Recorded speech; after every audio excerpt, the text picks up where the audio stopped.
Hello दोस्तों, आप लोग का हमारे चैनल में स्वागत है।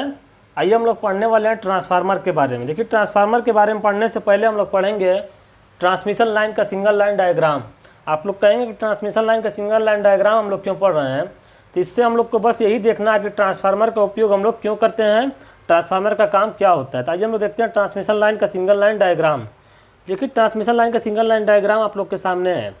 यहाँ पर हम लोग को दिया गया है जनरेटिंग स्टेशन है। ये जनरेटिंग स्टेशन का मतलब होता है जहाँ पे पावर का जनरेशन किया जाता है, उसको हम लोग बोलते हैं जनरेटिंग स्टेशन।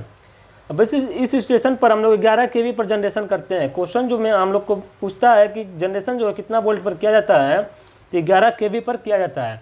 अब यहाँ जनरेशन करने के बाद हम लोग इसको करते क्या है कि एक ट्रांसफार्मर यहाँ पर लगाते हैं, जिसको हम लोग बोलते हैं step up transformer. Step up transformer का काम होता है वोल्टेज को बढ़ा देना, स्टेप डाउन ट्रांसफार्मर का काम होता है वोल्टेज को घटा देना। तो हम लोग क्या किए, यहाँ पर ट्रांसफार्मर लगाएं, स्टेप अप ट्रांसफार्मर 11 kV को हम लोग कन्वर्ट कर देंगे किसमें, 132 kV में। अब इस 132 kV में जो हम लोग कन्वर्ट किए 11 kV को, इसी को हम लोग बोल देते हैं क्या, प्राइमरी ट्रांसमिशन। अब देखिए, इस 132 kV को हम लोग कन्वर्ट करते हैं 33 kV में, 33 kV में एक स्टेप डाउन ट्रांसफार्मर का यूज़ करके। इसको हम लोग बोलते हैं सेकेंडरी ट्रांसमिशन। फिर हम लोग देखिए 33 kV को 11 kV में transformer step down transformer use करके कन्वर्ट करते हैं, जिसे हम लोग बोलते हैं प्राइमरी डिस्ट्रीब्यूशन। फिर हम लोग 11 kV को 415 वोल्ट में कन्वर्ट करते हैं स्टेप डाउन ट्रांसफार्मर का यूज़ करके। इसको हम लोग बोलते हैं क्या बोलते हैं, सेकेंडरी डिस्ट्रीब्यूशन। अभी जहाँ से हम लोग को 230 वोल्ट की सिंगल फेज की सप्लाई कन्वर्ट होकर आती है कंज्यूमर्स तक। ये पूरा प्रोसेस होता है ट्रांसमिशन सिस्टम का। तो ट्रांसमिशन सिस्टम में हम लोग को बस यही देखना था कि ट्रांसफार्मर का हम लोग यूज़ करते हैं। ट्रांसफार्मर का यूज़ हम लोग क्यों किए हैं, वोल्टेज को घटाने के लिए या वोल्टेज को बढ़ाने के लिए। तो कहने का मतलब ये था, कहीं पे स्टेप अप ट्रांसफार्मर यूज़ किए हैं, कहीं पे स्टेप डाउन ट्रांसफार्मर यूज़ किए हैं। ट्रांसफार्मर का उपयोग इसीलिए किए हैं, कहीं वोल्टेज घटाना था, कहीं बढ़ाना था। अब हम लोग देखने वाले हैं ट्रांसफार्मर के बारे में नेक्स्ट पॉइंट। देखिए, ट्रांसफार्मर के बारे में अगला पॉइंट हम लोग देखने वाले हैं। देखिए, कुछ पॉइंट लिखा हुआ है, हम लोग इसको पढ़ लेते हैं। देखिए, लिखा गया कि जनरेशन कोई 11 kV पर करते हैं। हम लोग जनरेशन जो करते हैं उसको करते हैं 11 kV पर। फिर लिखा है जनरेशन करने के बाद जनरेशन स्टेशन से हमारे घरों तक इलेक्ट्रिकल पावर को ट्रांसमिटेड करना होता है, जो कि ट्रांसफार्मर के बिना संभव नहीं है। अगर ट्रांसफार्मर नहीं होता तो हम लोग को ट्रांसमिशन आसानी से नहीं हो पाता, क्योंकि ट्रांसफार्मर की मदद से हम लोग अपनी आवश्यकता के अनुसार कहीं पे वोल्टेज को बढ़ा लेते हैं, कहीं वोल्टेज को घटा लेते हैं। तो हम लोग का आसानी से जो है ट्रांसमिशन हो जाता है। जहाँ पे जितने वोल्टेज का पावर हम लोग को लेना होता है वहाँ पर हम लोग ले लेते हैं। तो यही लिखा हुआ है, जनरेशन करने के बाद जनरेटिंग स्टेशन से हमारे घरों तक इलेक्ट्रिकल पावर को ट्रांसमिटेड करना होता है, जो कि ट्रांसफार्मर के बिना संभव नहीं है। अगला पॉइंट है, देखते हैं अगला पॉइंट क्या लिखा गया है। देखिए, इसमें लिखा हुआ है ट्रांसफार्मर का उपयोग इलेक्ट्रिकल पावर को ट्रांसमिटेड करने के लिए किया जाता है। देखिए, ट्रांसफार्मर जो होता है उसके प्राइमरी साइड में हम लोग जो पावर देते हैं, उसी ट्रांसफार्मर का काम होता है कि उसको सेकेंडरी साइड में ट्रांसफ़र कर देना। तो ट्रांसफार्मर का उपयोग इलेक्ट्रिकल पावर को ट्रांसमिटेड करने के लिए किया जाता है। देखते हैं नेक्स्ट पॉइंट। हम लोग पढ़ने वाले हैं ट्रांसफार्मर के उपयोग के बारे में। देखिए, ट्रांसफार्मर का उपयोग कहाँ होता है। सबसे पहला उपयोग हम लोग देखेंगे पावर सिस्टम में। जो अभी हम लोग देखे थे कि पावर सिस्टम में हम लोग क्या कर रहे थे, वोल्टेज को बढ़ा दे रहे थे या वोल्टेज को घटा दे रहे थे। किसकी मदद से, ट्रांसफार्मर की मदद से। बढ़ाते किसकी मदद से थे, स्टेप अप ट्रांसफार्मर की मदद से।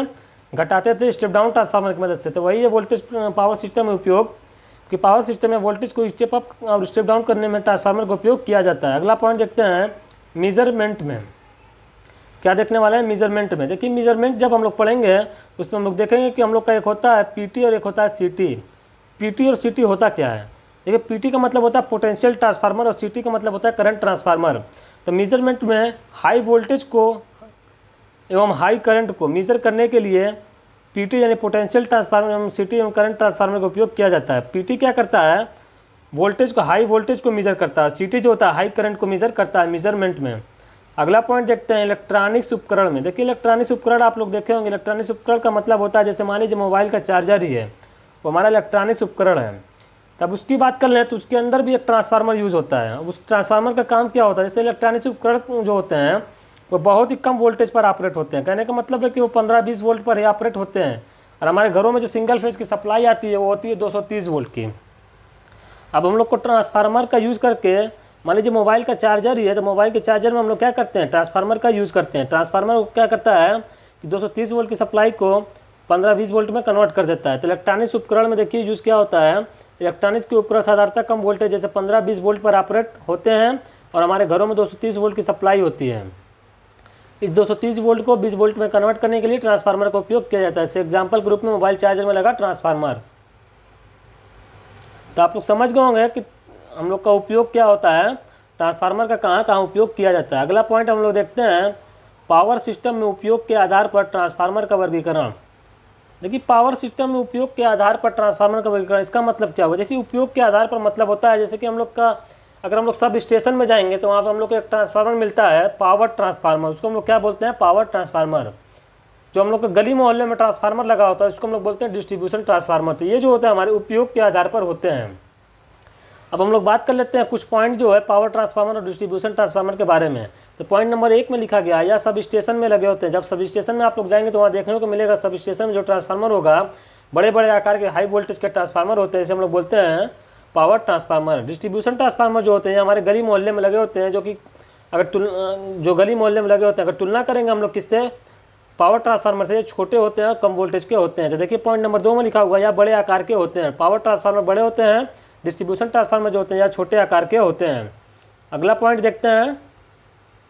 अगला पॉइंट में दिया गया हम लोग को, या हाई वोल्टेज।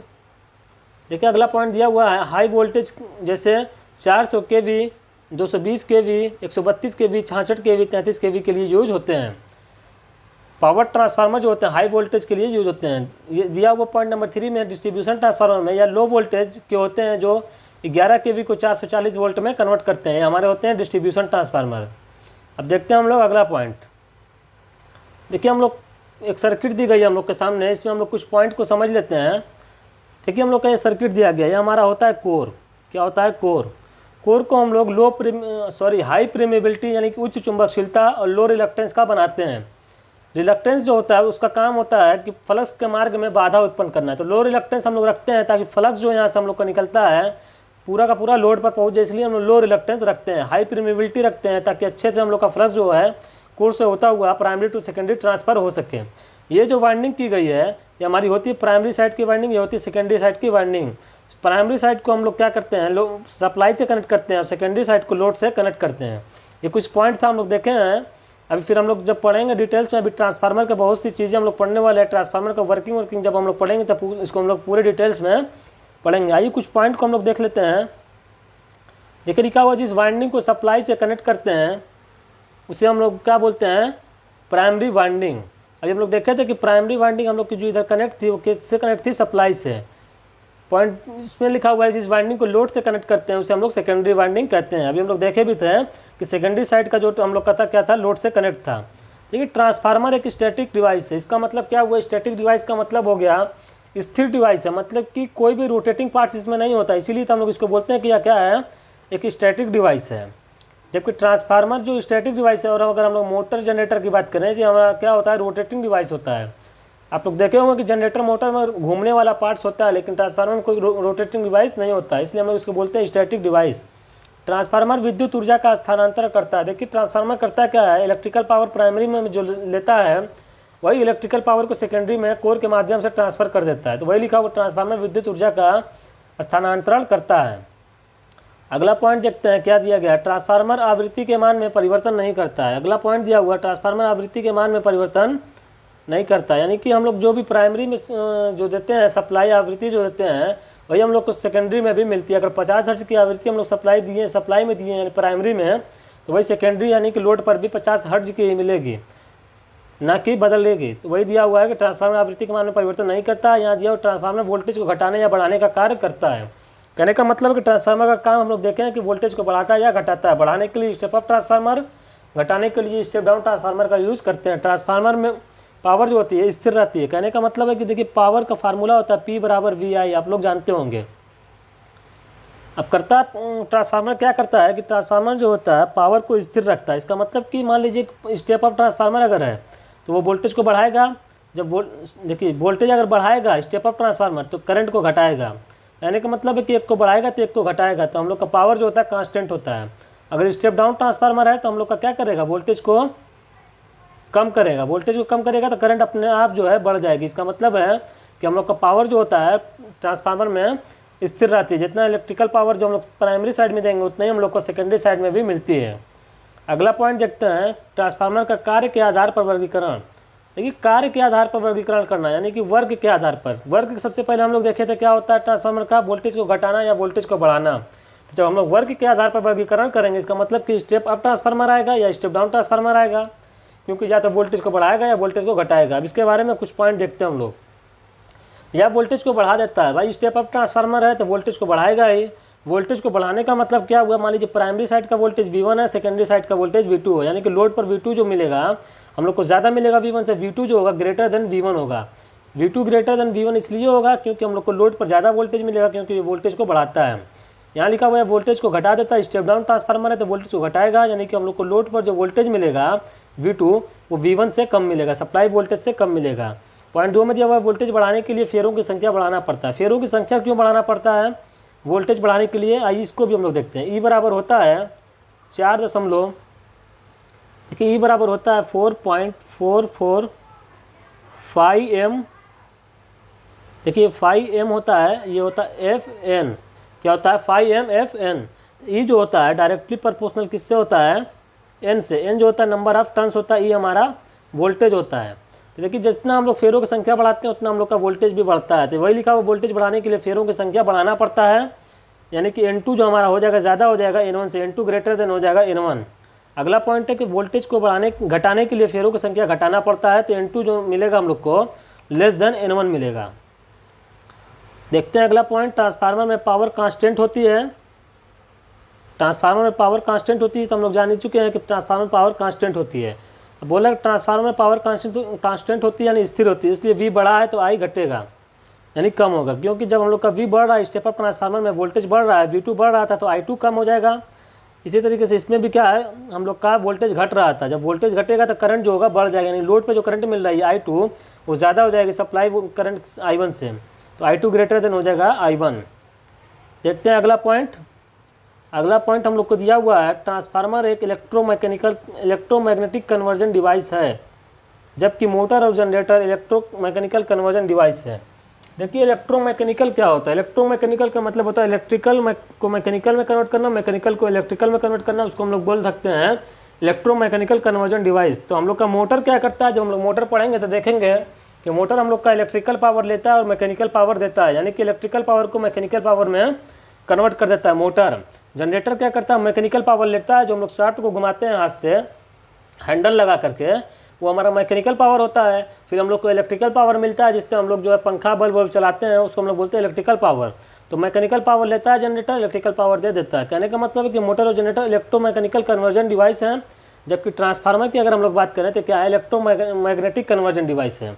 अब देखिए अगला पॉइंट है कि ट्रांसफार्मर एक स्टैटिक डिवाइस है, क्योंकि इसमें कोई भी घूमने वाला भाग नहीं होता है, इसलिए इसमें स्टैटिकली इंड्यूस्ड ईएमएफ होता है।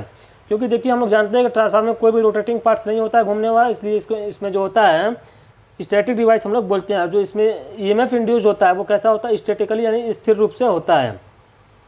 अगला पॉइंट है, देखिए जब कोई भी इसमें ट्रांसफार्मर में कोई भी घूमने वाला भाग नहीं है तो इसका मतलब है कि इसमें घर्षण हानि नहीं होगा। घर्षण कब होता है, मान लीजिए कोई भी चीज़ है एक दूसरे के ऊपर जो है अगर उसमें रगड़ा जाए उसको, तो क्या होता है एक दूसरे में क्या होता है, फ्रिक्शन होता है, घर्षण होता है, उसमें कुछ ना कुछ लॉसेज होते हैं। जब कोई रोटेटिंग पार्ट्स ही नहीं है, घूमेगा ही नहीं, तो फ्रिक्शन लॉसेज होगा ही नहीं। जब फ्रिक्शन लॉसेज नहीं होगा तो देखिए वही लिखा हुआ है, फ्रिक्शन लॉसेज नहीं होने के कारण इसकी दक्षता जो होती है बहुत ज़्यादा होती है। 95 से लेकर 98% तक पावर ट्रांसफार्मर की एफिशिएंसी यानी दक्षता होती है। अब आइए हम लोग देखेंगे अगला पॉइंट। देखिए अगला पॉइंट में हम लोग देखने वाले Faraday law of electromagnetic induction. आप लोग कहेंगे कि ट्रांसफार्मर हम लोग पढ़ रहे हैं तो यहाँ पर फैराडे का लॉ क्यों पढ़ रहे हैं, तो देखिए फैराडे का लॉ पे ही आधारित होता है ट्रांसफार्मर। जब हम लोग वर्किंग प्रिंसिपल ऑफ ट्रांसफार्मर पढ़ेंगे तो आप लोग को समझ में आएगा कि जो हम लोग का ईएमएफ इंड्यूस हो रहा है वो किस तरीके से हो रहा है। अगर हम लोग फैराडे का लॉ को जानेंगे तो हम लोग आसानी से समझ जाएंगे कि इंड्यूस ईएमएफ किस तरीके से आ रहा है, वरना आप लोग को समझ में नहीं आएगा कि इंड्यूस ईएमएफ आ कहाँ से रहा है। तो सबसे पहले हम लोग पढ़ते हैं Faraday law of electromagnetic induction.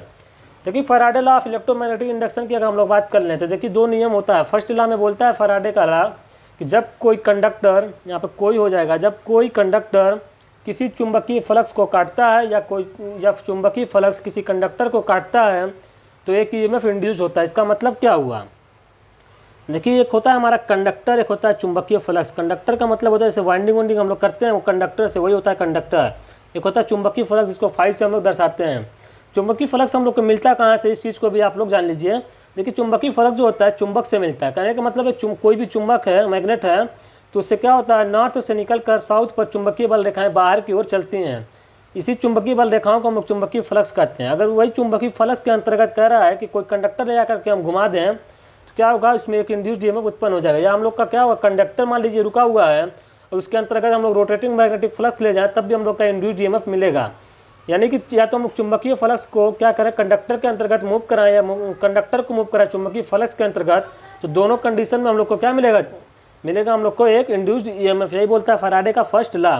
देखिए सेकंड लॉ में क्या बोलता है, सेकंड लॉ में बोलता है, देखिए फैराडे का सेकंड लॉ क्या कहता है। सेकंड लॉ बोलता है कि सेकंड लॉ में यही बोलता है कि उत्पन्न हुए ईएमएफ, यानी कि हम लोग का जो ईएमएफ उत्पन्न हो रहा था उसका जो कुछ ना कुछ परिमाण होगा, यानी मैग्नीट्यूड होगा। वही बोल रहा है उसका मैग्नीट्यूड जो होता है फ्लक्स लिंकेज की दर के समानुपाती होता है। मान लीजिए ई जो है हमारा उत्पन्न हुआ ईएमएफ है, वही जो होता है फ्लक्स लिंकेज d∅/dt, यानी कि परिमाण की फ्लक्स लिंकेज की दर के समानुपाती होता है। ई बराबर होता है माइनस के n d∅/dt, माइनस जो होता है लेंज लॉ के अकॉर्डिंग आता है। इसको भी हम लोग आगे देखेंगे अभी। तो हम लोग समझ गए होंगे कि फैराडे का लॉ होता क्या है। अब आइए हम लोग देखते हैं working principle of transformer. Transformer work कैसे करता है, ट्रांसफार्मर का वर्किंग प्रिंसिपल हम लोग देखने वाले हैं। देखिए आप लोग के सामने एक सर्किट दिया गया है। अब इस सर्किट में आप लोग देखेंगे तो आप लोग को दिया गया है, ये हम लोग को एक कोर होती है। क्या होती है, कोर है ये है कोर। कोर को हम लोग कैसा मटेरियल का यूज़ करते हैं, हम लोग देखे थे कोर को हम लोग हाई परमेबिलिटी यानी उच्च चुंबकशीलता और लो रिलक्टेंस का यूज़ करते हैं। हाई परमेबिलिटी क्यों यूज़ करते हैं, ताकि फ्लक्स जो होता है आसानी से हम लोग का प्राइमरी टू सेकेंडरी ट्रांसफ़र हो जाए। और हम लोग जो होता है, अब बात कर लेते हैं इस वाइंडिंग की, इसको हम लोग बोलते हैं प्राइमरी वाइंडिंग। ये जो होता है इसको बोलते हैं सेकेंडरी वाइंडिंग। प्राइमरी वाइंडिंग को हम लोग सप्लाई से कनेक्ट करते हैं, सेकेंडरी वाइंडिंग को लोड से कनेक्ट करते हैं। इन सभी चीज़ों को भी हम लोग पीछे भी देखे थे। अब हम लोग देखने वाले हैं कि देखिए ट्रांसफार्मर वर्क कैसे करता है। देखिए प्राइमरी वाइंडिंग है जो यहाँ से हम लोग सप्लाई दे रहे हैं, V1 जो है सप्लाई दिए हैं। अब इस सप्लाई से क्या होगा, करंट निकलेगी I1। अब I1 करंट जो हो जाएगी यहाँ पर N1 टर्न्स से टकराएगी। जो टर्न्स का मतलब होता है ये कंडक्टर पे जो वाइंडिंग किया गया है ये टर्न्स होता है।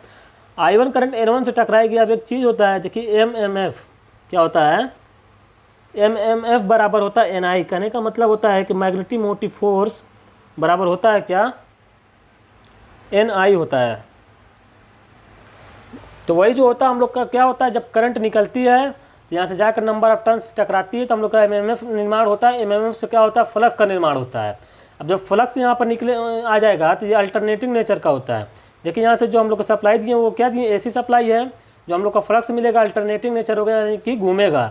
अब ये कंडक्टर है, वाइंडिंग है, इससे जब कट करेगा वो हमारा कंडक्टर से क्या होगा, फ्लक्स जब काटेगा यहाँ पे एक इंड्यूस्ड EMF का निर्माण होता है जिसे हम लोग बोलते हैं E1।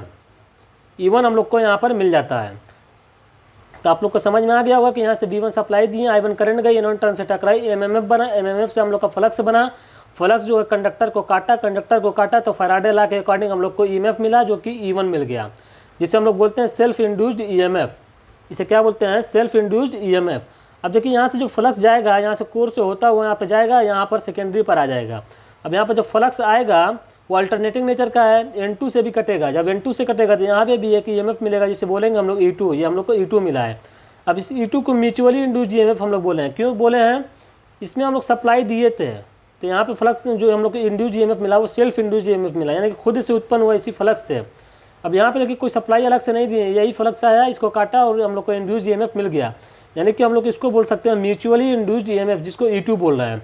हम लोग को यही सप्लाई जो E2 मिला है, इससे भी करंट बहेगी। मान लीजिए लोड पर जो करंट बह रही है उसका मान है I2, यानी कि यही हम लोग का होता है वर्किंग प्रिंसिपल ऑफ ट्रांसफार्मर। अब हम लोग को यहाँ पर लोड पर जो हम लोग को सप्लाई मिल गई है इसको हम लोग यूज़ कर लेते हैं। तो यही हम लोग का होता है वर्किंग प्रिंसिपल ऑफ ट्रांसफार्मर। आइए देखते हैं नेक्स्ट पॉइंट। देखिए वही वर्किंग प्रिंसिपल ऑफ ट्रांसफार्मर के बारे में कुछ पॉइंट को हम लोग लिखे हुए हैं।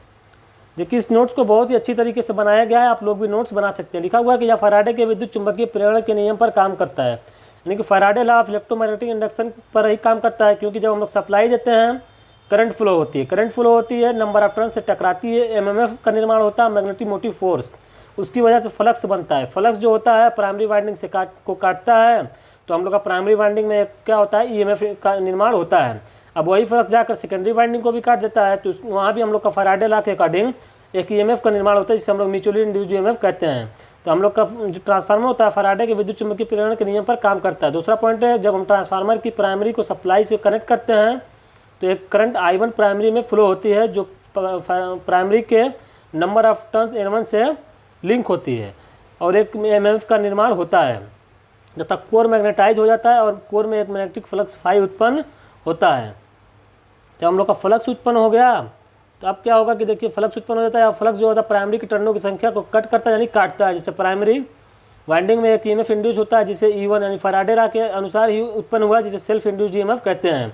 अब यह मैग्नेटिक फ्लक्स जो होता है कोर से होता हुआ जा करके सेकेंडरी के टर्नों की संख्या को काटता है। अब यही मैग्नेटिक फ्लक्स हम लोग देखे थे जाता है और सेकेंडरी के टर्न की संख्या को काट देता है। जब उसको भी काटेगा तो वहाँ पे भी हम लोग को एक ईएमएफ मिलेगा जिसे हम लोग बोलते थे क्या, म्यूचुअली इंड्यूस्ड ईएमएफ। यही था हमारा फैराडे का लॉ के अनुसार ट्रांसफार्मर का वर्किंग प्रिंसिपल ऑफ ट्रांसफार्मर। हम लोग देखते हैं अगला पॉइंट। आप लोग को वर्किंग भी समझ में आ गया होगा, फैराडे का लॉ भी समझ में आ गया होगा।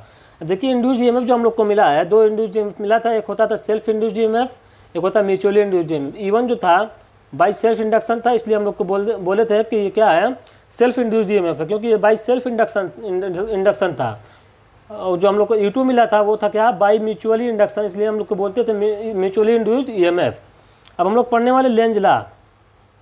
लेंज लॉ कहता है कि उत्पन्न होने वाला परिणामी का मतलब होता है रिजल्टेंट, अपने कारणों का विरोध करता है।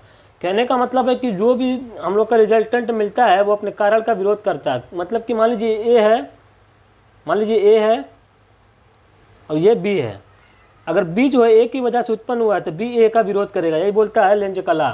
तो आइए हम लोग कुछ अभी फेजर डायग्राम हम लोग देखने वाले हैं ट्रांसफार्मर का। तो उससे पहले हम लोग को देखना होगा कि हम लोग का जो सर्किट था उसमें हम लोग को रिजल्टेंट क्या मिला था और उसका कारण क्या था। आइए उसको हम लोग देख लेते हैं। देखिए हम लोग का जो फैराडे का लॉ के अनुसार हम लोग वर्किंग प्रिंसिपल देखे थे हुआ क्या था। देखिए इसमें हम लोग को रिजल्टेंट मिला क्या है, ट्रांसफार्मर का वर्किंग में हम लोग को रिजल्टेंट क्या मिला है, E1 मिला है और E2 मिला है। इंड्यूस्ड ईएमएफ ही तो उत्पन्न हुआ है, यानी कि हमारा रिजल्टेंट हो गया, यानी कि परिणाम हो गया। अब ये किसके कारण हुआ उसको हम लोग को देखना है। E2 हुआ है किसके कारण, इस फ्लक्स के कारण। ये फ्लक्स हुआ है किसके कारण, इस करंट के कारण। इस करंट के कारण हुआ है। ये करंट जो है ये वोल्टेज के कारण है। मेन कारण हम लोग को मिल गया V1। क्या है मेन कारण जो है V1 है, यानी कारण जो है हम लोग को V1 मिल गया और परिमाण जो परिणाम होता है रिजल्टेंट वो हम लोग को E1 E2 मिल गया। आइए हम लोग देखते हैं लेंज लॉ, लेंज का नियम। तो लेंज लॉ वही हम लोग देखें कि उत्पन्न होने वाला परिणाम ही अपने कारणों का विरोध करता है। तो परिणाम हम लोग को E1 E2 मिला है, कारण V मिला है। तो अब जो E1 E2 होगा और V होगा एक दूसरे का अपोजिट होंगे, क्योंकि V जो होगा E1 E2 क्या करेगा, V का विरोध करेगा, क्योंकि E1 E2 जो है V के कारण उत्पन्न हुआ है। तो वही होता है E बराबर माइनस ND5/dt। माइनस जो होता है वही दर्शाता है कि अपने कारण का विरोध करता है, यानी बाई लेंज लॉ के आता है। बात करते हैं फेजर डायग्राम की। तो देखिए फेजर डायग्राम में अगर हम लोग देखेंगे, यहाँ पे हम लोग वोल्टेज भी लिए हुए हैं, सप्लाई वोल्टेज ये है E1 E2 जो कि हम लोग को परिणाम मिला था, यानी कि रिजल्टेंट मिला था। अब देखिए ये ऊपर की तरफ जा रहा है, ये नीचे की तरफ जा रहा है। इसका मतलब ये एक दूसरे का क्या कर रहे हैं, विरोध कर रहे हैं, क्योंकि हम लोग लेंज लॉ में देखे हैं रिजल्टेंट जो होता है वो हमारे अपने कारण का विरोध करता है। अब यहाँ पे हम लोग को होता है IM, ये आइडियल कंडीशन में होता है 90 डिग्री। ये हमारा होता है फेजर डायग्राम ऑफ ट्रांसफार्मर। देखिए E1 E2 जो होता है वोल्टेज V के कारण ये उत्पन्न हुई, इसलिए V का विरोध कर रहे हैं, यही चीज़ हम लोग लिखे हुए हैं। अब आइए हम लोग देखते हैं अगला पॉइंट EMF इक्वेशन के बारे में। देखिए EMF का इक्वेशन हम लोग देखने वाले हैं। कहने का मतलब है कि जब हम लोग को EMF मिला E1 E2 उसी का इक्वेशन क्या होता है उसको हम लोग देखने वाले हैं। तो देखिए E1 जो होता है उसका फार्मूला होता है E1 बराबर होता है 4.44 5m N1 into F। E2 बराबर होता है 4.44 5m इंटू F। ये हमारा होता है E1 E2 का फार्मूला। बहुत ही इंपॉर्टेंट फार्मूला, आप लोग इसको याद कर लीजिएगा। इस पर न्यूमेरिकल क्वेश्चन, थ्योरेटिकल क्वेश्चन आप लोग से पूछा जाता है। दूसरा फार्मूला होता है देखिए E1 बटे में E2 बराबर होता है N1 बटे में N2 बराबर I2 बटे में I1 बराबर 1/K। 1/K जो होता है ट्रांसफार्मेशन रेशियो होता है, ये हमारा ट्रांसफार्मेशन रेशियो का फार्मूला भी होता है। इस पर भी आधारित न्यूमेरिकल क्वेश्चन आप लोग से पूछा जाता है। अगला पॉइंट हम लोग देखते हैं दो बहुत ही इंपॉर्टेंट फार्मूला जिससे रिलेटेड क्वेश्चन एग्जाम में आप लोग से पूछ लिए जाते हैं। देखिए एक फार्मूला होता है V1 बटे में V2 बराबर होता है F1 बटे में F2, यानी कि दो वोल्टेज हम लोग को दिए हुए हैं, दो फ्रिक्वेंसी दी हुई है। कहने का मतलब है कि V1 V2 जो होता है मान लीजिए सप्लाई का वोल्टेज और हम लोग का लोड का वोल्टेज है, और F1 F2 जो है फ्रिक्वेंसी है। इस पर आधारित क्वेश्चन भी आप लोग से पूछे जाते हैं। KVA 1 बटे में KVA 2 बराबर F1 बटे में F2, इस पर भी क्वेश्चन आप लोग से पूछ लिया जाता है। F1 F2 फ्रिक्वेंसी है, KVA का मतलब होता है कि ट्रांसफार्मर की रेटिंग। मान लीजिए 2 ट्रांसफार्मर की बात कर लेगा, अलग अलग रेटिंग देकर, एक की फ्रिक्वेंसी देगा, दूसरे की बोलेगा कि निकाल दीजिए, तो इस हम लोग सूत्र से निकाल देंगे। KVA के जो होता है ट्रांसफार्मर की रेटिंग होती है, ट्रांसफार्मर की रेटिंग को KVA में दर्शाया जाता है। अब हम लोग पढ़ने वाले संरचना यानी कंस्ट्रक्शन के बारे में। क्या पढ़ेंगे? संरचना यानी कंस्ट्रक्शन के बारे में पढ़ने वाले हैं। देखिए कंस्ट्रक्शन ट्रांसफार्मर की पढ़ेंगे हम लोग, तो उसमें हम लोग पहले देख लेते हैं कि होता क्या क्या, कौन कौन सा पार्ट्स होता है। देखिए संरचना में 2 मेन पार्ट्स होते हैं। एक मेन पार्ट्स होता है, एक होता है सहायक भाग यानी कि ऑक्सिलरी पार्ट्स जिसको बोल सकते हैं। देखिए मेन भाग जो होता है कोर और वाइंडिंग होता है, और बाकी जो होते हैं सहायक भाग में आते हैं। ट्रांसफार्मर का आयल हो गया, कंजर्वेटर टैंक है, ब्रीदर है, बुशिंग है, बुकहोल्ज रिले होता है, फिन्स होता है, एक्सप्लोजन वाल्व होता है। ये सब क्या आते हैं हमारे? ये सब आते हैं हमारे सहायक भाग में। इन सभी चीज़ों को आइए हम लोग ट्रांसफार्मर में पढ़ते हैं। देखिए हम लोग के सामने एक ट्रांसफार्मर का सर्किट बनाया गया, ट्रांसफार्मर बनाया गया है। इस पर हम लोग सबसे पहले समझ लेते हैं कि कौन सा पार्ट्स क्या होता है। इसके बारे में 1 बाय 1 हम लोग करके पढ़ेंगे अभी डिटेल्स में, किसका क्या काम है, कहाँ लगाया जाता है, सब कुछ हम लोग देखने वाले हैं। तो देखिए हम लोग का ट्रांसफार्मर है, ट्रांसफार्मर में जो हम लोग देख रहे हैं ये देखिए हम लोग का मेन टैंक होता है। ये क्या होता है? ये हम लोग का पूरा होता है मेन टैंक। ये जो होता है किनारे किनारे जो लगा होता है, ये पत्तियाँ होती हैं इस तरीके से, इसको हम लोग बोलते हैं फिन्स या रेडिएटर, या इसको कूलिंग ट्यूब्स भी बोल दिया जाता है। अभी हम लोग देखेंगे 1 बाय 1 करके सबका काम क्या है। ये हमारा फिन्स या रेडिएटर होता है। ये जो होता है बाहर की तरफ आप लोग ट्रांसफार्मर में देखेंगे, ये पत्ती नुमा बना होता है, बड़ी बड़ी पत्ती नुमा बना होता है, उसको हम लोग बोलते हैं फिन्स या रेडिएटर। अब आइए देखते हैं अगला चीज़ हम लोग देखने वाले हैं। देखिए एक चीज़ होता है यहाँ पे लगा होता है, इसको हम लोग बोलेंगे ब्रीदर। क्या बोलेंगे? ब्रीदर। ब्रीदर के अंदर ये गोल मटेरियल है, उसको हम लोग बोलते हैं क्या? Silica gel. अब आइए अगला पॉइंट देखते हैं। देखिए ट्रांसफार्मर का जो ये चीज़ दिख रहा है आप लोग को,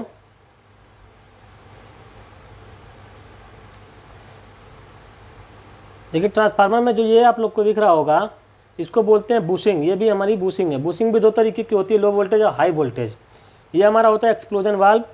ये लगा हुआ है क्या? बुकहोल्ज रिले। ये कंजर्वेटर टैंक है, ये हम लोग देख ही लिए हैं कि क्या है, हम लोग का ब्रीदर है। ये मेन टैंक होता है। अब हम लोग देखने वाले हैं 1 बाय 1 करके सभी पार्ट्स को। ये ट्रांसफार्मर है, ट्रांसफार्मर का जो ये हमारा होता है कोर होता है। ये क्या होता है? अंदर जो रखा जाता है ये कोर होता है, ये लिम्ब होता है, इसी पर वाइंडिंग की जाती है। अब आइए 1 बाय 1 करके इसको हम लोग समझ लेते हैं। सबसे पहले हम लोग पढ़ेंगे कोर के बारे में। आइए कोर के बारे में हम लोग पढ़ लेते हैं, उसके बाद हम लोग जो लिखे हुए हैं उसको भी हम लोग पढ़ लेंगे। कोर के बारे में हम लोग पढ़ रहे हैं। देखिए कोर में हम लोग देखे थे ट्रांसफार्मर में जब हम लोग सप्लाई देते थे तो हम लोग को क्या होता था, यहाँ से फ्लक्स निकलता था, यहाँ से प्राइमरी टू सेकेंडरी जाता था। तो फ्लक्स का काम क्या है, कोर का काम क्या है कि फ्लक्स को एक सर्किट से दूसरे सर्किट में ट्रांसफ़र करना। तो फ्लक्स को ट्रांसफ़र करना है तो ऐसा मटेरियल हम लोग यूज़ करेंगे फ्लक्स के लिए जिसकी परमेबिलिटी बहुत ज़्यादा हो, यानी चुंबकशीलता बहुत ज़्यादा हो, रिलक्टेंस कम हो। रिलक्टेंस इसलिए कम रखेंगे ताकि फ्लक्स जो आसानी से एक सर्किट से दूसरे सर्किट में जा सके। अब उस मटेरियल को अगर हम लोग खोजेंगे तो हम लोग को मिलेगा सिलिकॉन स्टील। सिलिकॉन की परमेबिलिटी बहुत ज़्यादा होती है, इसलिए हम लोग सिलिकॉन का यूज़ करते हैं। उसके साथ स्टील मिला देने से और भी बेटर हो जाता है, तो इसलिए हम लोग सिलिकॉन स्टील का यूज़ करते हैं। अब हम लोग देखने वाले हैं कि कोर को हम लोग समझ गए होंगे कि इसका काम होता है फ्लक्स को एक सर्किट से दूसरे सर्किट में ट्रांसफ़र करना। कौन सा मटेरियल यूज़ करते हैं, कोर का ये भाग होता है लिम्ब, इस पर हम लोग वाइंडिंग करते हैं। आइए हम लोग कोर के बारे में देख लेते हैं क्या लिखे हुए हैं। देखिए कोर में हम लोग लिखे हुए हैं या फ्लक्स को प्राइमरी से सेकेंडरी तक ले जाने का कार्य करता है। देखिए कोर को लो रिलक्टेंस का बनाया जाता है ताकि हानियाँ कम हो, क्योंकि हम लोग जानते हैं कि लो रिलक्टेंस होगा तो हानियाँ कम होंगी। क्योंकि जिस तरीके से इलेक्ट्रिकल सर्किट में रेजिस्टेंस कम से कम होता है तो कम से कम करंट के मार्ग में बाधा पड़ती है और कम लॉसेज होता है। उसी तरीके से मैग्नेटिक सर्किट में जब रिलक्टेंस कम होगा तो फ्लक्स जो होता है आसानी से प्रवाह हो जाएगा और हम लोग का जो होता है कम से कम लॉसेज होंगे। तो वही लिखा हुआ है, कोर को लो रिलक्टेंस का बनाया जाता है और हाई परमेबिलिटी का बनाया जाता है। क्योंकि कोर का रिलक्टेंस कम होने के कारण फ्लक्स में कम बाधा पड़ेगी तथा पूरा फ्लक्स लोड पर पहुंचेगा। क्योंकि फ्लक्स जो होगा जब लो रिलक्टेंस का होगा तो फ्लक्स में बाधा कम पड़ेगी। कोर में लॉसेज कम होनी चाहिए, देखिए लिखा है कोर में लॉसेज कम होनी चाहिए, इसीलिए हम लोग लो रिलक्टेंस का यूज़ करते हैं। स्टील की परमेबिलिटी अच्छी होती है तथा इसमें सिलिकॉन को मिलाकर कोर के लिए इस्तेमाल किया जाता है, इसलिए हम लोग उसको बोलते हैं कि सिलिकॉन स्टील यूज़ करते हैं। अब आता है सिलिकॉन स्टील को CRGO प्रोसेस से बनाते हैं अतः CRGO सिलिकॉन स्टील कहते हैं। अगला पॉइंट देखते हैं, लिखा हुआ है सिलिकॉन स्टील का यूज़ करने से हिस्टेरेसिस लॉस कम हो जाते हैं। सिलिकॉन स्टील जब हम लोग यूज़ करते हैं तो हिस्टेरेसिस लॉस कम हो जाते हैं। ये भी क्वेश्चन बहुत इंपॉर्टेंट है, एग्जाम में पूछ लिया था कि हिस्टेरेसिस लॉस कम करने के लिए क्या करते हैं, तो सिलिकॉन स्टील का कोर को हम लोग यूज़ करते हैं।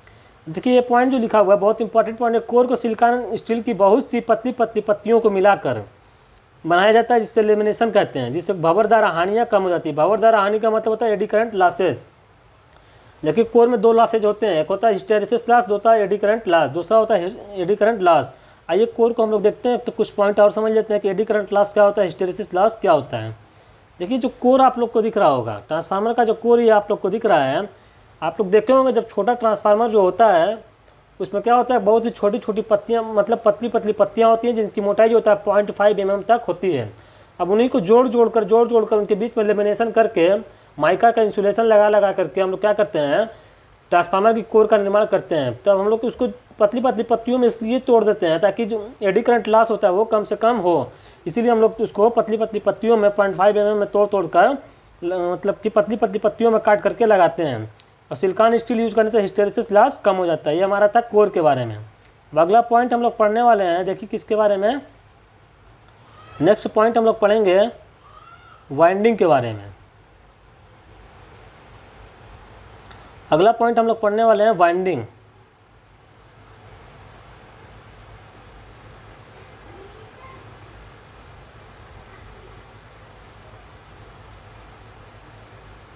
देखिए अगला पॉइंट हम लोग वाइंडिंग के बारे में पढ़ने वाले थे। वाइंडिंग क्या होती है, ये ट्रांसफार्मर की जो कोर है आप लोग देख रहे होंगे, ट्रांसफार्मर कोर का ये भाग कहलाता है लिम्ब। क्या होता है, लिम्ब। इसी लिम्ब पर वाइंडिंग की जाती है। वाइंडिंग का मतलब होता है कि कापर के, एक वाइंडिंग का मतलब अगर हम लोग बात करें तो मतलब होता है कि उसको तार को लपेट करके वाइंडिंग करना, इसी को हम लोग बोलते हैं वाइंडिंग। अब वाइंडिंग की भी कुछ प्रॉपर्टी होनी चाहिए।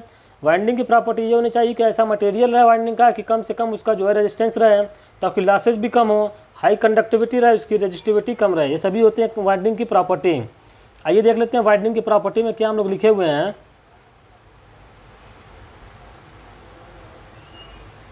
देखिए वाइंडिंग में लिखा गया है कि वाइंडिंग के लिए कापर का वायर यूज़ किया जाता है। वाइंडिंग के लिए क्या करते हैं, कॉपर का वायर यूज़ करते हैं।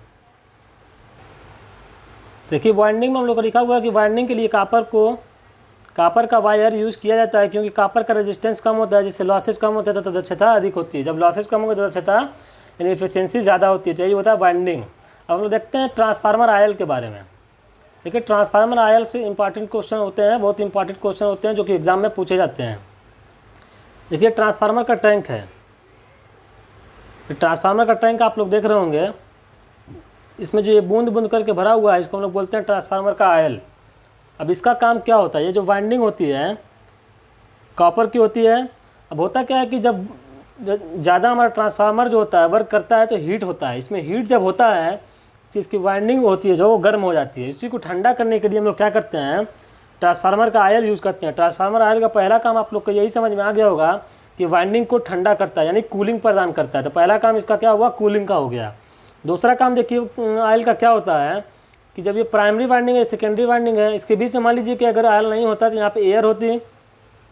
एयर का डाइलेक्ट्रिक स्ट्रेंथ जो होता है वो ऑयल से कम होता है। कभी कभी क्या होता है कि इसमें शॉर्ट सर्किट का खतरा होता है, यानी कि करंट जो होता है यहाँ से डायरेक्ट यहाँ आ जाती है। तो इसी से बचने के लिए ऑयल का यूज़ करते हैं, यानी कि इंसुलेशन का काम भी जो होता है ऑयल का होता है। तो ऑयल का दो काम हम लोग को समझ में आया, एक होता है इंसुलेशन का, प्राइमरी और सेकेंडरी वाइंडिंग के बीच में इंसुलेशन प्रदान करना, दूसरा होता है कूलिंग का। ये काम होता है हमारा ऑयल का। तो आइए इसके बारे में हम लोग देखते हैं क्या लिखे हुए हैं ऑयल के बारे में। देखिए हम लोग देख रहे थे ऑयल, ट्रांसफार्मर आयल। देखिए इसमें लिखा हुआ है या कूलिंग का कार्य करता है। तो हम लोग देखें कि प्राइमरी और सेकेंडरी वाइंडिंग को ठंडा करता है, कूलिंग का काम करता है, या प्राइमरी और सेकेंडरी के बीच इंसुलेशन का काम करता है, यानी कि एक दूसरे को इंसुलेट रखता है। ट्रांसफार्मर आयल को नेफ्था आयल कहते हैं। ये हमारा इंपॉर्टेंट पॉइंट था ट्रांसफार्मर आयल से रिलेटेड। अब हम देखने वाले कंजर्वेटर टैंक। अगला पॉइंट हम लोग का दिया हुआ कंजर्वेटर टैंक। आइए कंजर्वेटर टैंक के बारे में हम लोग पढ़ते हैं। देखिए ये होता है हमारा कंजर्वेटर टैंक। ये क्या है, कंजर्वेटर टैंक है। अब इसी के बारे में हम लोग को पढ़ना है, ये कंजर्वेटर टैंक के बारे में।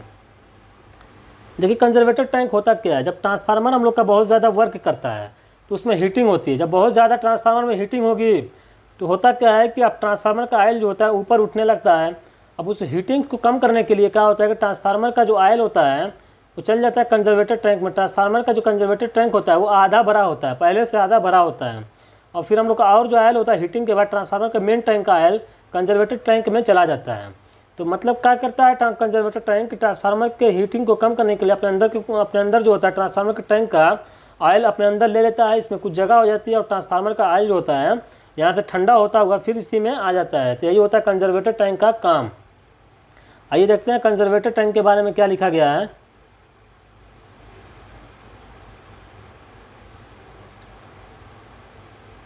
कंजर्वेटर टैंक के बारे में देखिए लिखा गया है, इसमें आधा लेवल तक ऑयल भरा होता है। हम लोग देखें कि इसमें जो आधा लेवल तक ये ऑयल भरा जाता है ताकि आवश्यकता पड़ने पर ट्रांसफार्मर के मेन टैंक का ऑयल कंजर्वेटर टैंक में चला जाए। दूसरा दिया हुआ है ट्रांसफार्मर के टैंक के ऑयल की कमी को भी पूरा करता है। कभी कभी क्या होता है कुछ ऑयल अगर ट्रांसफार्मर के मेन टैंक में कम हो गया तो उससे हम लोग ले भी सकते हैं। तीसरा पॉइंट है कि लोड में वेरिएशन के कारण ट्रांसफार्मर के मेन टैंक में बहुत ज़्यादा हीट उत्पन्न होती है और ट्रांसफार्मर का तेल ऊपर उठने लगता है। ट्रांसफार्मर को फटने का डर होता है जब ट्रांसफार्मर का कुछ तेल जो होता है कंजर्वेटर टैंक में चला जाता है। इसी चीज़ को अभी हम लोग देखे थे। आइए देखते हैं हम लोग नेक्स्ट पॉइंट ब्रीदर। अब हम लोग क्या देखने वाले हैं ब्रीदर के बारे में। ब्रीदर का काम क्या होता है, बहुत ही इंपॉर्टेंट पॉइंट है। ब्रीदर से भी क्वेश्चन हम लोग से एग्जाम में पूछ लिए जाते हैं। देखिए ये होता है हम लोग का ब्रीदर। ब्रीदर की अगर बात कर रहे हैं, देखिए जब हम लोग का ट्रांसफार्मर हीटिंग में आता है तो यहाँ से हीट होता है, कंजर्वेटर टैंक में इसका तेल जाता है। हम लोग इस चीज़ को देखे हैं, जब तेल यहाँ से कंजर्वेटर टैंक में जाता है, यहाँ से तेल जाएगा कंजर्वेटर टैंक में। अब देखिए कंजर्वेटर टैंक में जब तेल जाएगा तो फिर वहाँ से वापस भी आता है, तो अपने साथ जो होता है इसमें एयर भी साथ साथ लेकर आता है। एयर जब लेकर आता है तो एयर में जो होता है कुछ नमी भी होती है। अब नमी जब इसमें जाएगी तो इसकी वायरिंग को शॉर्ट सर्किट होने का खतरा रहेगा। तो हम लोग चाहते हैं कि इसके अंदर नमी ना जाए, तो जब एयर यहाँ से आएगी, यहीं से आएगी बाहर से होके, तो यहीं पे हम लोग लगा देते हैं क्या चीज़, ब्रीदर लगा देते हैं। अभी ब्रीदर करता क्या है, इसके अंदर एक गोल गोल जो मटेरियल है वो होता है सिलिका जेल। सिलिका जेल जो होता है क्या करता है कि अपने अंदर नमी को अवशोषित कर लेता है। अब जो जाएगी एयर यहाँ से उसमें नमी नहीं होगी, तो हम लोग का जो है नमी से बच जाएगा। तो आप लोग ब्रीदर को समझ गए होंगे कि ब्रीदर जो होता है उसके अंदर सिलिका जेल होता है। सिलिका जेल जो होता है नमी को अवशोषित कर लेता है, यही काम होता है ब्रीदर का। अब सिलिका जेल जो होता है अगर सही कंडीशन में है तो उसका कलर के बारे में क्वेश्चन आता है। अगर सही कंडीशन में है तो हमारा ब्लू कलर का होता है। सही कंडीशन का मतलब होता है कि जब नमी को अवशोषित नहीं किया है। जब नमी को अवशोषित कर लेता है सिलिका जेल तो उसका कलर जो होता है वाइट कलर यानी सफ़ेद कलर का हो जाता है। ये भी क्वेश्चन एग्जाम में पूछा जाता है। तो आप लोग समझ गए होंगे। अब आइए कुछ पॉइंट हम लोग सिलिका जेल के बारे में भी पढ़ लेते हैं। हम लोग देख रहे थे सिलिका जेल, ब्रीदर पढ़ रहे थे हम लोग। ब्रीदर के अंतर्गत सिलिका जेल को भी हम लोग देखे हैं। देखिए लिखा हुआ है कि यह ट्रांसफार्मर में प्रवेश करने वाली बाहरी हवा में से नमी को अवशोषित करता है। इसके अंदर नमी को अवशोषित करने के लिए जो पदार्थ यूज होता है उसे सिलिका जेल कहते हैं। अगला पॉइंट देखते हैं। अगला पॉइंट है कि नमी को अवशोषित करने से पहले सिलिका जेल का जो रंग होता है वो नीला होता है और जब अवशोषित कर लेता है तो उसका जो कलर होता है वो सफ़ेद हो जाता है। यही होता है ब्रीदर या सिलिका जेल के बारे में हम लोग पढ़े। अब बुशिंग के बारे में हम लोग पढ़ लेते हैं। बुशिंग क्या होता है, आप लोग ट्रांसफार्मर के ऊपर देखे होंगे बुशिंग निकली होती है। बुशिंग आप लोग देखे होंगे इस तरीके से, ट्रांसफार्मर में अगर आप लोग देखेंगे तो बुशिंग होता है। ये होता है बुशिंग। ये क्या है, बुशिंग है। ये भी बुशिंग है। बुशिंग भी दो तरीके की होती है, एक होती है लो वोल्टेज की बुशिंग, एक होती है हाई वोल्टेज की बुशिंग। बुशिंग का काम क्या होता है कि उसी के द्वारा जो है सप्लाई को दिया जाता है और सप्लाई को लिया जाता है। कहने का मतलब है कि सप्लाई देने और लेने का काम जो होता है बुशिंग के माध्यम से ही किया जाता है। अगर डायरेक्ट हम लोग तार को ले जा करके क्या करें, बगैर बुशिंग के अगर हम लोग ले जाएं तो क्या होगा, ट्रांसफार्मर की बॉडी से टच हो जाएगा और ट्रांसफार्मर की बॉडी से जब टच होगा ट्रांसफार्मर की बॉडी में करंट उतर जाएगा। इसीलिए हम लोग ट्रांसफार्मर की बॉडी में टच होने से बचाने के लिए बुशिंग का यूज कर लेते हैं। अब बात कर लेते हैं कि बुशिंग को हम लोग किस मटेरियल का बनाते हैं, तो इसको हम लोग पोर्सिलिन का बनाते हैं। अब देखिए बुशिंग जो होता है दो तरीके का होता है। एक होता है लो वोल्टेज की बुशिंग, होता है हाई वोल्टेज की बुशिंग। यानी कि हाई वोल्टेज की बुशिंग मतलब जहाँ से हम लोग सप्लाई को देते हैं, फिर हम लोग का जो होता है लो वोल्टेज बुशिंग जिसमें से हम लोग सप्लाई को ले लेते हैं। कहने का मतलब है कि हाई वोल्टेज बुशिंग जो होता है वो बड़े साइज़ की होती है थोड़ा as compare to low voltage bushing. Low voltage bushing जो होती है वो छोटे साइज़ की होती है। आइए अब हम लोग कुछ पॉइंट भी पढ़ लेते हैं जो हम लोग लिखे हुए हैं बुशिंग के बारे में। देखिए बुशिंग के बारे में लिखा हुआ है पोर्सिलिन की बनी होती है जो कि हम लोग देखे हैं। फिर लिखा हुआ इसी के द्वारा तार को निकाला जाता है ताकि यह तार ट्रांसफार्मर की बॉडी से संपर्क ना कर पाए।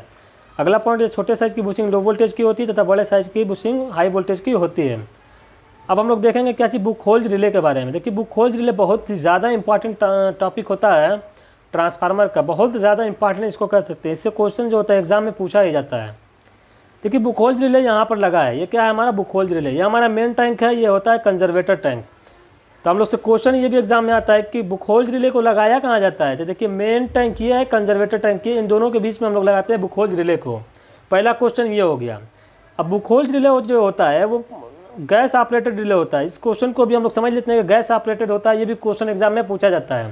देखिए बुक होल्स रिले के अंतर्गत होता क्या है, इसमें पारा भरा होता है, एक स्विच लगा होता है, इसलिए इसको हम लोग बोलते हैं कि बुक होल्स रिले के अंतर्गत एक मरकरी स्विच होता है। अब होता क्या है, एक काम कैसे करता है, इसका काम क्या होता है।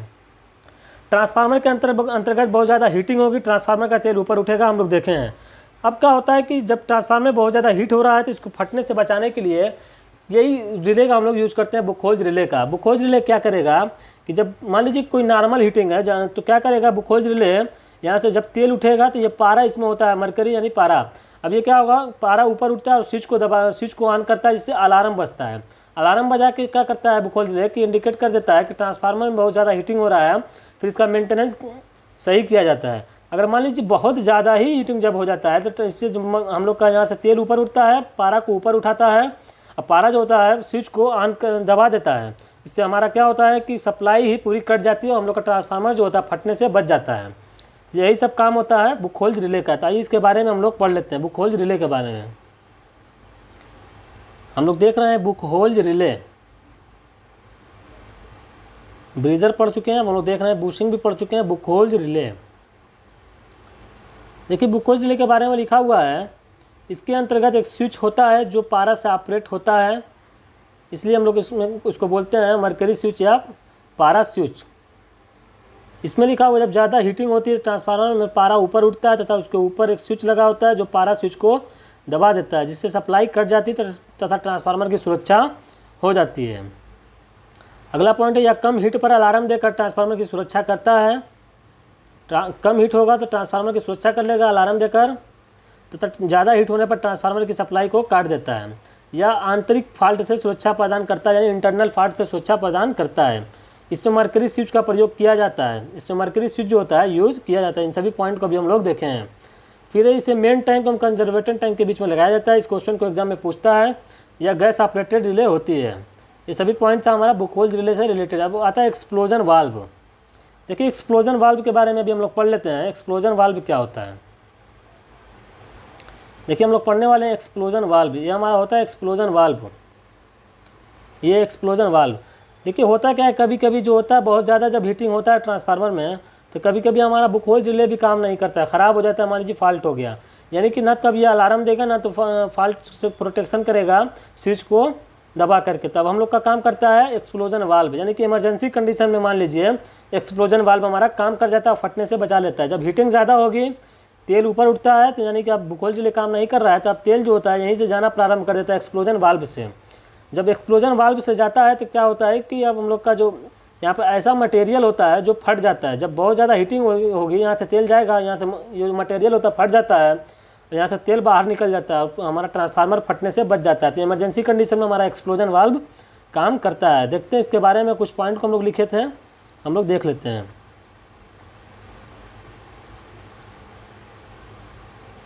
देखिए हम लोग देखने वाले हैं एक्सप्लोजन वाल्व के बारे में। तो देखिए लिखा हुआ है एक लंबा पाइप की तरह होता है, या एक लंबा पाइप की तरह होता है। कभी कभी यदि बुक होल्स रिले खराब हो जाए तो ट्रांसफार्मर की सेफ्टी इसी के द्वारा किया जाता है। जब ट्रांसफार्मर बहुत ज़्यादा हीट हो जाता है, तो ट्रांसफार्मर का तेल जो मेन टैंक में होता है वह भागकर कंजर्वेटर टैंक में चला जाता है, जो कि आधा भरा रहता है। कंजर्वेटर टैंक में जो तेल जाता है, अब कंजर्वेटर टैंक भी अगर भर जाने के बाद ट्रांसफार्मर में फटने का डर रहता है, तब एक्सप्लोजन वाल्व में तेल जाने लगता है। एक्सप्लोजन वाल्व में जब तेल जाएगा तो एक्सप्लोजन वाल्व में कमज़ोर धातु लगी होती है जो फट जाती है तथा ट्रांसफार्मर को फटने से बचा लेता है। ये होता है हमारा एक्सप्लोजन वाल्व। अब लास्ट पॉइंट इसमें कंस्ट्रक्शन के अंतर्गत आता है कूलिंग ट्यूब या रेडिएटर या फिंस। कूलिंग ट्यूब या रेडिएटर या फिंस, तब हम लोग देखे थे कि हम लोग का कूलिंग ट्यूब या रेडिएटर या फिंस जो होता है यही होता है जो बाहर की तरफ ट्रांसफार्मर में निकला होता है। अब देखिए इसका काम क्या होता है। ट्रांसफार्मर जब बहुत ज़्यादा हीट होता है तो यहाँ से जो होता है ट्रांसफार्मर का तेल ऊपर उठता है, तो होता क्या है, जो कूलिंग फिन्स होती है इसका जो कनेक्शन होता है मेन टैंक से ही होता है। यानी कि यहाँ से जब तेल ऊपर उठेगा तो यहाँ से आएगा और कूलिंग फिन से होता हुआ यहाँ से नीचे जाता है, फिर यहाँ से होता हुआ नीचे से ऐसे ट्रांसफार्मर के मेन टैंक में फिर प्रवेश कर जाता है। तो देखिए जब हीटिंग होगी तो गर्म तेल ऊपर उठता है, फिर यहाँ पे कूलिंग ट्यूब में जाता है। अब ये जो कूलिंग ट्यूब होता है वो बाहर की तरफ होता है। जब इसमें तेल जाएगा अब धीरे धीरे यहाँ से नीचे गिरता है, तो हवा जो होती है बाहर की ठंडी हवा इस पर लगती रहती है।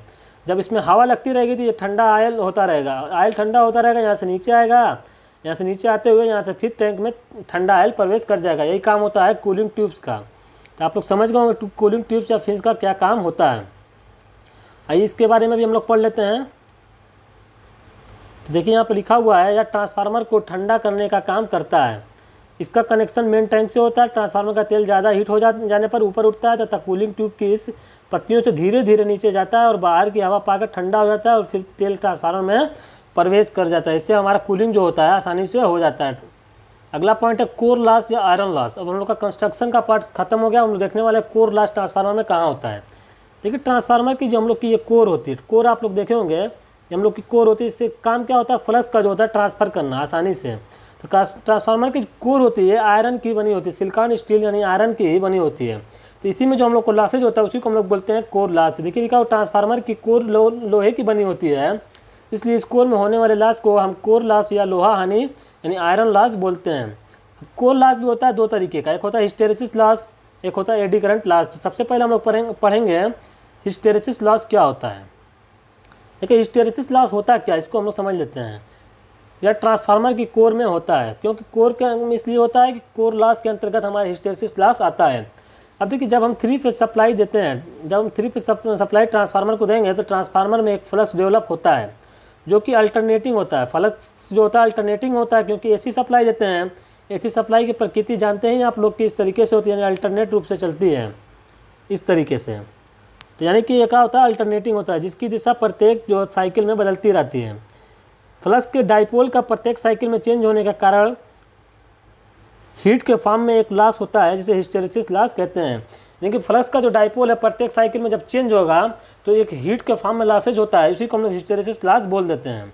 तो आप लोग को हिस्टेरेसिस लॉस समझ में आ गया होगा क्या होता है। अब देखिए हिस्टेरेसिस लॉस को दूर करने के लिए हम लोग देखे थे, हम लोग क्या करते हैं कि हाई प्रीमेबिलिटी यानी लो रिलक्टेंस का मटेरियल यूज़ करते हैं, जिसे हम लोग बोलते हैं सिलिकॉन स्टील। तो यहाँ लिखा हुआ इसे दूर करने के लिए हाई प्रीमेबिलिटी मटेरियल का यूज़ करते हैं। वो मटेरियल क्या होता है, सिलिकॉन स्टील होता है। अब हम लोग देखते हैं एडी करंट लॉस, जिसको बोलते हैं भंवर धारा हानि। एडी करंट लॉस या भंवर धारा हानि के बारे में भी हम लोग पढ़ लेते हैं। देखिए ट्रांसफार्मर में हम लोग का एक प्राइमरी वाइंडिंग होता है, एक सेकेंडरी वाइंडिंग होता है, एक होता है कोर। ये तीनों जो होता है कंडक्टिंग मटेरियल होता है। कंडक्टिंग मटेरियल का मतलब होता है इससे आसानी से करंट का प्रवाह हो सके। ये तीनों कंडक्टिंग मटेरियल होते हैं, जिससे फ्लक्स जो होता है इन सभी से पास होता है। मैग्नेटिक रूप से देखते हैं तो बहुत बढ़िया होता है, जिससे अलग आसानी से फ्लक्स का प्रवाह होता है। अब होता क्या है कि जब फ्लक्स का प्रवाह सबसे होगा तो सब हमारे क्या है, कंडक्टिंग मटेरियल की तरह हैं। फ्लक्स हमारा क्या होता है, अल्टरनेटिंग नेचर का होता है। तो ईएमएफ जो इंड्यूस होगा वो प्राइमरी में भी होगा, सेकेंडरी में भी होगा, और हमारा कोर में भी कुछ ईएमएफ इंड्यूस होता है। कोर में भी इंड्यूस ईएमएफ हो गया तो वहाँ पे भी कुछ करंट फ्लो होगा। अब कोर में जो इंड्यूस ईएमएफ उत्पन्न हुआ, कुछ जो करंट फ्लो होता है, वही जो करंट होता है हीट के फॉर्म में लॉसेज उत्पन्न करता है। वही जो लॉसेज उत्पन्न करता है उसी को, वो जो करंट जो होता है सर्कुलेटिंग फॉर्म में वहीं घूमती रहती है, उसके जो होते हैं कुछ लॉसेज होते हैं हीट के फॉर्म में, उसी को हम लोग बोलते हैं एडी करंट लॉस या भंवर धारा हानि। अब देखिए इसको दूर करने के लिए क्या होता है कि यहाँ लिखा हुआ कोर में भी धारा प्रवाह होने लगती है। वही चीज़ हम लोग लिखे हैं, धारा प्रवाह जब कोर में होगी तो कोर में सर्कुलेटिंग फॉर्म में घूमते रहती है करंट, और हीट के फॉर्म में हीट प्रोड्यूस होती है, जिससे हम एडी करंट लॉस कहते हैं। एडी करंट लॉस को दूर करने के लिए कोर को पतली पतली पत्तियों में डिवाइड करके लेमिनेशन करके बनाया जाता है। हम लोग देखे थे कि कोर को हम लोग क्या करते हैं, लेमिनेशन करके यानी छोटी छोटी पत्तियों में काट करके बनाते हैं, जिससे हमारा भंवर धारा हानि कम हो जाता है। कोर की जो मोटाई होती है वो 0.5 mm तक हम लोग रखते हैं। अब आइए हम लोग देखने वाले हैं संरचना के आधार पर ट्रांसफार्मर का वर्गीकरण। जब हम लोग संरचना यानी करते हैं तो उसके आधार पर कंस्ट्रक्शन किस किस टाइप का होता है। एक होता है कोर टाइप का ट्रांसफार्मर, एक होता है शेल टाइप का ट्रांसफार्मर। देखिए आप लोग के सामने जो ट्रांसफार्मर ये कोर टाइप का, ये शेल टाइप का, इन दोनों के बारे में हम लोग पढ़ने वाले हैं। देखिए इसमें लिखा हुआ इसमें 2 योक्स एवं 2 लिम्ब होते हैं। देखिए योक्स क्या होते हैं, ये पार्ट्स हमारा योक्स कहलाता है, ये भी पार्ट्स हमारा योक्स कहलाता है। ये दोनों पार्ट्स हमारे योक्स हैं। ये जो होता है लिम्ब है, ये भी लिम्ब है, यानी 2 योक्स और 2 लिम्ब है। लिम्ब पर वाइंडिंग की जाती है। तो इसी यही लिखा है इसमें 2 योक्स और 2 लिम्ब होते हैं। इसमें लिखा है इसमें 2 योक्स एवं 3 लिम्ब्स होते हैं। देखिए एक योग इसमें ये है, एक योग जो है ये है। 3 लिम्ब कहाँ है, एक लिम्ब ये है, एक लिम्ब ये है और एक लिम्ब पूरा ये है, तो यानी कि इसमें 3 लिम्स होते हैं और 2 योक्स होते हैं। दोनों लिम्स पर वाइंडिंग की जाती है। देखिए इस पर भी वाइंडिंग है, इस पर भी वाइंडिंग है। इसमें लिखा हुआ है सिर्फ मिडल लिम्स पर वाइंडिंग की जाती है।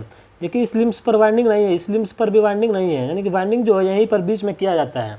ये लिखा है सिर्फ मिडल लिम्स पर वाइंडिंग की जाती है। अगला पॉइंट देखते हैं, अगला पॉइंट क्या लिखा गया है। यह वाइंडिंग कम सुरक्षित होती है। देखिए ये वाइंडिंग कम सुरक्षित होती है क्योंकि देखिए बाहर रूप से जो होता है मैकेनिकल प्रोटेक्शन से कम सुरक्षित होती है।